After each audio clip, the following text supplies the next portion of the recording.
மதுரை சோழவந்தான் அருகே இரும்பாடி கிராமத்தில் பரபரப்பு.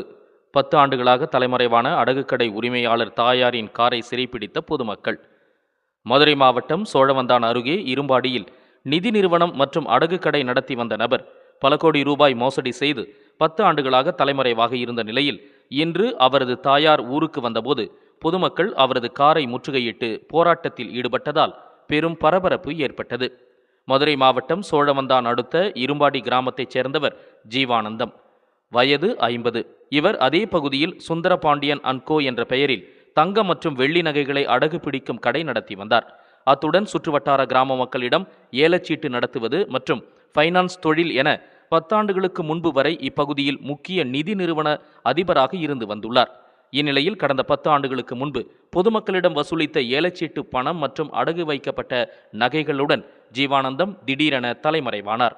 இதனால் பாதிக்கப்பட்ட பொதுமக்கள் பலமுறை தேடியும் அவர் குறித்து எந்த தகவலும் கிடைக்கவில்லை. அவர் சொந்த ஊர் பக்கமே வராமல் தலைமறைவு வாழ்க்கை வாழ்ந்து வந்தார். இந்நிலையில் இன்று நீண்ட இடைவெளிக்கு பிறகு ஜீவானந்தத்தின் தாயார் ஜானகி என்பவர் தனது காரில் இரும்பாடியில் உள்ள சொந்த வீட்டிற்கு வந்துள்ளார்.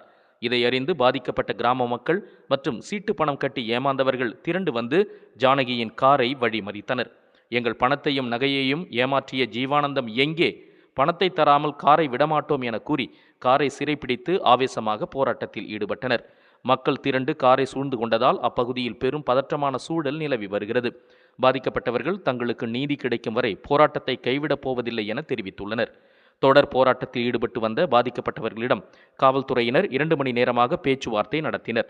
பின்பு சம்பந்தப்பட்டவர்கள் மீது வழக்கு பதிவு செய்து நடவடிக்கை எடுப்பதாக காவல்துறையினர் இரும்பாடி பொதுமக்களிடம் பேச்சுவார்த்தை நடத்தும் போது கூறினர். இதனால் போராட்டத்தில் ஈடுபட்டவர்கள் கலைந்து சென்றனர்.